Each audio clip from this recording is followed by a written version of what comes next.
গল্পকথা by Rubel চ্যানেলে আজ আমরা পাঠ করব সিঙ্গাপুরের রূপকথা মিনালিনা দ্বীপ। ছোট বড় ৫৪টি দ্বীপ নিয়ে গড়া ছবির মতো দেশ সিঙ্গাপুর। তারই একটা দ্বীপে অনেককাল আগে বাস করত এক বৃদ্ধা আর তার ২ মেয়ে। স্বামীহারা বৃদ্ধাকে সংসার প্রতিপালনের জন্য দিনরাত পরিশ্রম করতে হতো। ২ বোনের একজনের নাম মিনা আর একজন লিনা। আস্তে আস্তে মেয়েরা যখন বড় হলো, বৃদ্ধা ভাবল এবার ওদের বিয়ে থা দিয়ে দেবে, যাতে ওরা সুখে ঘর সংসার করতে পারে। মিনা আর লিনা দুজনকে এতটাই ভালোবাসত যে ওদের কোনোভাবেই আলাদা করা যেত না। বিয়ের খবর শুনে ওরা খুব বিমর্ষ হয়ে মার কাছে আবদার জানালো যে ওরা বিয়ে করতে রাজি আছে, তবে একটা শর্তে, যদি ওদের স্বামীরাও ২ ভাই হয়। দিন আসে দিন যায়, দেখতে দেখতে সময় বয়ে গেল। বিয়ের প্রস্তাব নিয়ে কত লোক এলো গেল, কিন্তু ২ ভাইয়ের আর দেখা পাওয়া গেল না।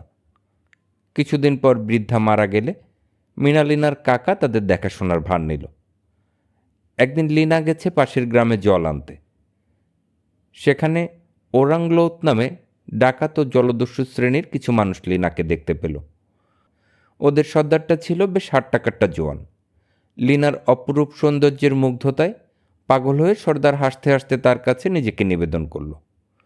ভয়ঙ্কর চেহারার সর্দারকে এগিয়ে আসতে দেখে লিনা যেই তার নিজের গ্রামের দিকে ছুটতে লাগলো, সর্দার হুকুম দিল, মেয়েটাকে অনুসরণ করে খুঁজে বের করো।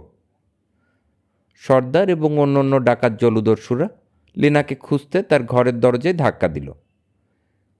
লিনার কাকা দরজা খুলেই বিভৎস চেহারার এক ঝাঁক ডাকাতকে দেখে ভীষণ ভয় পেয়ে গেল। এই যে বুড়ো, আমি তোমার মেয়েকে বিয়ে করতে চাই। আমি ওরাংলৌতের সর্দার। তোমার মেয়েকে আমি সোনাদানা আর ঐশ্বর্য মুড়ে রাখতে পারি, তা জানো? ভালো চাও তো আমার প্রস্তাবে রাজি হয়ে যাও। আমার কথা যে উপেক্ষা করে তাকে আমি মোটেই ছেড়ে কথা বলি না। কাকা বলল, দয়া করে আমার কথা শুনুন সর্দার, এরা দুজনে তো আমার মেয়ে নয়, সুতরাং এদের ব্যাপারে আমি কোনো সিদ্ধান্ত নিতে পারবো না। ওসব ফালতু কথা আমরা শুনতে চাই না। মেয়েকে নিতে কাল আবার আসবো আমরা। সর্দার ও তার দলবল হাত নাড়তে নাড়তে চোখের আড়ালে চলে গেল। কাকা বুঝতে পারছিল যে সর্দারের গ্রাস থেকে কিছুতেই লিনাকে রক্ষা করা যাবে না। মেয়ে দুটো কেঁদে কেঁদে অস্থির হয়ে কাকার কাছে মিনতি জানালো। সারা রাত ওরা জেগে প্রার্থনা করল যদি অলৌকিক কিছু একটা ঘটে যায়। রাত শেষ হয়ে সকাল হলো, সূর্য উঠল, কিন্তু কিছুই ঘটল না। কিছুক্ষণের মধ্যে দলবল নিয়ে সর্দার হাজির হলো। লিনা মিনা একে অন্যকে আঁকড়ে বসে রইল।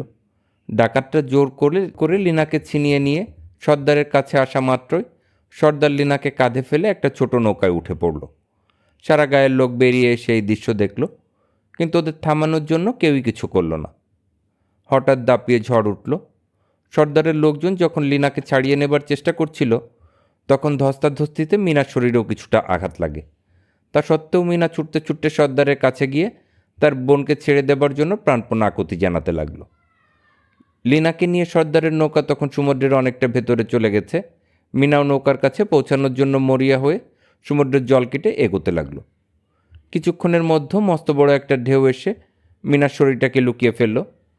বোনকে সমুদ্রে অদৃশ্য হয়ে যেতে দেখে লিনাও জলদস্যুদের কবল থেকে কোনো মতে নিজেকে মুক্ত করে মিনাকে খোঁজার জন্য জলে ঝাঁপ দিল। ঝড়ের দাপট ক্রমশই বাড়তে শুরু করলো। সেই ভয়ঙ্কর বজ্রপাত আর বিদ্যুতের ঝলকানি দেখে ভয় পেয়ে গায়ের লোকজন যে যার ঘরে ঢুকে পড়ল। পরের দিনও ঝড় বৃষ্টি থামার লক্ষণ দেখা গেল না। একসময় চারিদিকে শান্ত হয়ে এলো, ঝড় বৃষ্টি থেমে গেল।